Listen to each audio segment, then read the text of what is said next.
हाम्रो निर्दोष नेताहरूको रिहाईको माग छ र सँगसँगै हामीले यो निषेधित क्षेत्रमै किन प्रदर्शन गर्न खोज्यौं भने कतिलाई जिज्ञासा त्यो पनि छ पक्कै जिज्ञासा छ पक्कै पनि कि यो सरकारले आफ्नो जुन मानिसको बोल्न पाउने लेख्न पाउने प्रदर्शन गर्न पाउने स्वाभाविक अधिकारलाई चाहिँ खुम्च्याउँदै लगेको छ र जनताबाट सरकार झन्झन टाढो हुँदै जाने अवस्था सिर्जना गरेको छ। अनि सरकारको नजिकै गएर प्रदर्शन गरौँ र सुनौँ भनेर हामीले यो प्रतीकात्मक रूपले कार्यक्रमको आयोजना गरेको। उनीहरूले सुन्छ, मानव अधिकारवादी सङ्घ संस्थाहरूले सुन्छ, यो सबैलाई चाहिँ ध्यान आकर्षित गराउन हामीले कार्यक्रम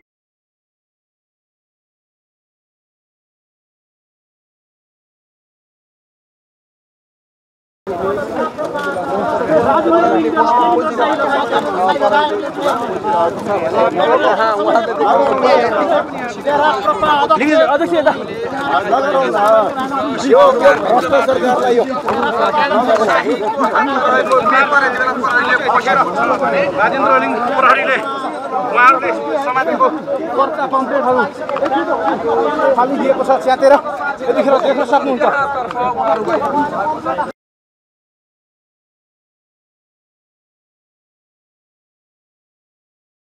तपाईहरुको एउटा पम्पलेट नै यो पम्पलेटमा के थियो त्यो खोज्नुपर्ने के थियो तपाईहरुले पनि देख्नु भएको छ।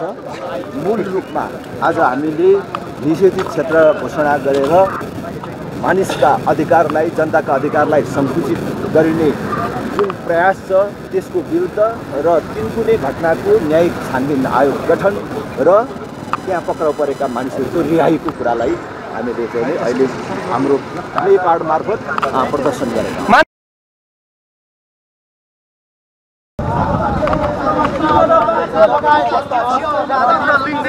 र यसै गरी पार्टीका प्रवक्ता भ्रष्ट सरकार मुर्दाबाद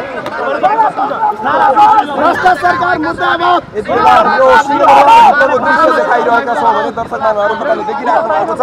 ज्ञानेन्द्र साई लिङ्गदेनको टोली ध्यानमा राखिएको छ। भ्रष्टाचारी सरकार मुर्दाबाद। यो भ्रष्टहरूको अन्तको दिन सुरु भएको छ।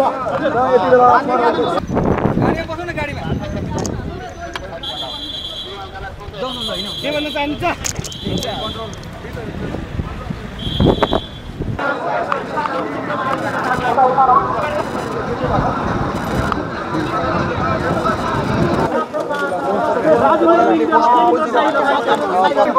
पर्चा पम्पलेटहरू खाली दिएको छ च्यातेर यतिखेर देख्न सक्नुहुन्छ।